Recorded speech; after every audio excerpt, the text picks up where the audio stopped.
ദേശാഭിമാനി മുഖപ്രസംഗം 2024 ഏപ്രിൽ 6. സൈനിക് സ്കൂളുകളും കാവ്യവൽക്കരിക്കുന്നു.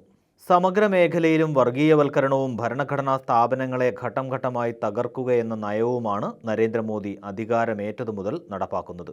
തങ്ങൾക്ക് ഇഷ്ടമുള്ളവരെ നിയമിച്ചുകൊണ്ട് കോടതികൾ ഉൾപ്പെടെയുള്ള ഭരണഘടനാ സ്ഥാപനങ്ങളെയും കേന്ദ്ര അന്വേഷണ ഏജൻസികളെയും വരുതിയിലാക്കുന്നു. എന്നും രാഷ്ട്രീയത്തിന് അതീതമായി നിലകൊണ്ടിരുന്ന സൈനിക വിഭാഗത്തെപ്പോലും രാഷ്ട്രീയവൽക്കരിക്കാനുള്ള ആസൂത്രിതമായ ശ്രമം നടക്കുന്നു. സ്വകാര്യ പങ്കാളിത്തത്തിന്റെ മറവിൽ സൈനിക് സ്കൂളുകളെ വർഗീയവൽക്കരിക്കാനുള്ള നീക്കം ഇതിന്റെ ഭാഗമായേ കാണാനാകൂ. കര, വ്യോമ, നാവിക സേനാ വിഭാഗങ്ങളിൽ ഹ്രസ്വകാലത്തേക്ക് സൈനികരെ കരാർ അടിസ്ഥാനത്തിൽ നിയമിക്കാനുള്ള അഗ്നിപഥ് പദ്ധതി നടപ്പിലാക്കിയതിന് പിന്നാലെയാണ് സൈനിക് സ്കൂളുകൾ സ്വകാര്യ മേഖലയിൽ അനുവദിക്കാൻ തീരുമാനിച്ചത്. മോദി സർക്കാർ നയം മാറ്റിയ ശേഷം അനുവദിച്ച സൈനിക് സ്കൂളുകളിൽ 62% ലഭിച്ചത് BJP നേതാക്കൾക്കും RSS അനുബന്ധ സംഘടനകൾക്കുമാണ്. പ്രതിരോധ സേനകളിലേക്ക് സൈനികരെ സംഭാവന നൽകുന്നതിൽ നിർണായക പങ്കുവഹിക്കുന്ന സൈനിക് സ്കൂളുകളെയും കാവ്യവൽക്കരിക്കുന്നത് ജനാധിപത്യ മതനിരപേക്ഷ ഇന്ത്യയുടെ സൈനിക സംവിധാനത്തെയും അതിൻ്റെ സ്വതന്ത്രമായ സ്വഭാവത്തെയും അച്ചടക്കത്തെയും മാറ്റിമറിക്കും. സൈനിക് സ്കൂളുകളുടെ സ്വകാര്യവൽക്കരണവും കാവ്യവൽക്കരണവും ആശങ്കാജനകമാണ്. പ്രതിരോധ മന്ത്രാലയത്തിൻ്റെ മേൽനോട്ടത്തിൽ സ്വയംഭരണാവകാശമുള്ള സൈനിക് സ്കൂൾ സൊസൈറ്റിയാണ് പരമ്പരാഗതമായി സൈനിക് സ്കൂളുകൾ നടത്തിയിരുന്നത്. ഇന്ത്യൻ പ്രതിരോധ സേനകളിലെ ഉന്നത തലങ്ങളിൽ പ്രവർത്തിക്കുന്നവരിൽ വലിയ പങ്ക് സൈനിക് സ്കൂളുകളിൽ നിന്ന് പുറത്തിറങ്ങുന്നവരാണ്. RSS BJP ബന്ധമുള്ള സംഘടനകൾ സൈനിക് സ്കൂളുകളുടെ നിയന്ത്രണം ഏറ്റെടുക്കുന്നത് സൈനിക് സ്കൂളുകളുടെ ദേശീയ മതനിരപേക്ഷ സ്വഭാവത്തെ പാടെ തകർക്കും. സ്വകാര്യ മേഖലയിൽ അനുവദിച്ച 40 സ്കൂളുകൾ 25 എണ്ണവും സംഘപരിവാറിനാണ്.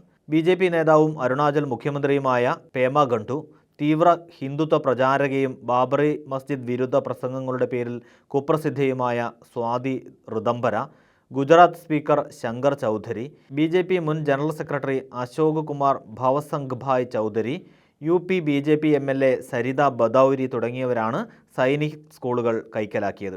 RSS നിയന്ത്രണത്തിലുള്ള വിദ്യാഭാരതിക്ക് 8 സ്കൂളുകൾ ലഭിച്ചു. 17 സ്കൂൾ BJP നേതാക്കൾക്കും മറ്റ് തീവ്ര ഹിന്ദുത്വ സംഘടനകൾക്കും ലഭിച്ചു. മലേഗാവ് സ്ഫോടനക്കേസിലെ പ്രതികൾക്ക് പരിശീലനം നൽകിയതിൻ്റെ പേരിൽ പ്രതിസ്ഥാനത്തുള്ള നാഗ്പൂരിലെ ഭോൻസാല മിലിറ്ററി സ്കൂളിനും അംഗീകാരം ലഭിച്ചിട്ടുണ്ട്. അദാനി കമ്മ്യൂണിറ്റി എംപവർമെൻറ്റ് ഫൗണ്ടേഷനും സൈനിക് സ്കൂൾ അനുവദിച്ചു. എന്തിലും ഏതിലും രാജ്യസ്നേഹം ഉയർത്തിപ്പിടിക്കുന്ന BJP സൈനിക് സ്കൂളുകളെ കാവ്യവൽക്കരിച്ച് രാജ്യസ്നേഹത്തിൻ്റെ പ്രതീകമായ സേനയെ തകർക്കുകയാണ്. BJP ദേശസുരക്ഷയെക്കുറിച്ച് വാചാലരാകുന്നത് വെറും വാചകമടി മാത്രമാണ്. മുമ്പ് BJP പ്രസിഡന്റായിരുന്ന ബംഗാരു ലക്ഷ്മൺ പ്രതിരോധ ഇടപാടിന് കൈക്കൂലി വാങ്ങുമ്പോൾ ഒളിക്യാമറയിൽ പിടിക്കപ്പെട്ട ചരിത്രമുണ്ട്. വാജ്പേയിയുടെ ഭരണകാലത്ത് കാർഗിൽ യുദ്ധമുഖത്ത് മരിച്ചു വീണവരെ നാട്ടിലെത്തിക്കാൻ ശവപ്പെട്ടി വാങ്ങിയതിൽ വരെ അഴിമതി നടത്തിയിരുന്നു. സേനാ വിഭാഗങ്ങളിൽ ഹ്രസ്വകാലത്തേക്ക് സൈനികരെ കരാർ അടിസ്ഥാനത്തിൽ നിയമിക്കാനുള്ള അഗ്നിപഥ് പദ്ധതി തന്നെ വൻ പ്രത്യാഘാതമുണ്ടാക്കുന്നതാണ്. സേനയുടെ ആത്മവീര്യവും പോരാട്ടശേഷിയും ഭാവിയിൽ ഇല്ലാതാക്കുമെന്ന് മാത്രമല്ല, സേനയെ RSSന്റെ താൽപ്പര്യത്തിനനുസരിച്ച് മാറ്റിയെടുക്കാനുള്ള നീക്കം കൂടിയായിരുന്നു ഇതിനു പിന്നിൽ. അർദ്ധസൈനിക സ്വഭാവം വച്ചുപുലർത്തുന്ന RSSന്റെ ലക്ഷ്യം തന്നെ സൈനികവൽകൃത രാജ്യം എന്നതാണ്.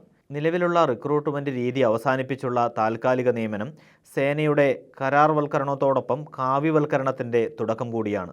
സേനയിൽ 4 ലക്ഷം ഒഴിവ് നികത്താതെ കിടക്കുമ്പോഴാണ് താൽക്കാലിക സൈനിക സേവനത്തിന് അഗ്നിപഥ് നടപ്പിലാക്കിയത്. ഇത്തരം നിയമനത്തിലെ സുതാര്യതയും ചോദ്യം ചെയ്യപ്പെടുന്നു. കരാർ കാലയളവായ 4 വർഷത്തെ മികവ് നോക്കി 25% പേർക്ക് തുടരാൻ അവസരം നൽകും. ബാക്കി 75% ഒഴിവാക്കും. ആയുധ പരിശീലനം നേടി യുദ്ധസജ്ജരായി തൊഴിൽ രഹിതരായി സമൂഹത്തിലേക്ക് ഇറങ്ങുന്ന ഇവരെ ഒപ്പം നിർത്താനാണ് RSS ലക്ഷ്യമിടുന്നത്. ഭാവിയിൽ ഇവർ സ്വകാര്യ സേനകളായി മാറാനുള്ള സാധ്യതയുമുണ്ട്. ഇത് വലിയ വിപത്ത് സൃഷ്ടിക്കും. വിരമിക്കുന്ന ഉന്നത സൈനിക ഉദ്യോഗസ്ഥർ BJPയിൽ ചേർന്ന് തെരഞ്ഞെടുപ്പിൽ മത്സരിക്കുന്നതും വ്യാപകമാകുന്നുണ്ട്.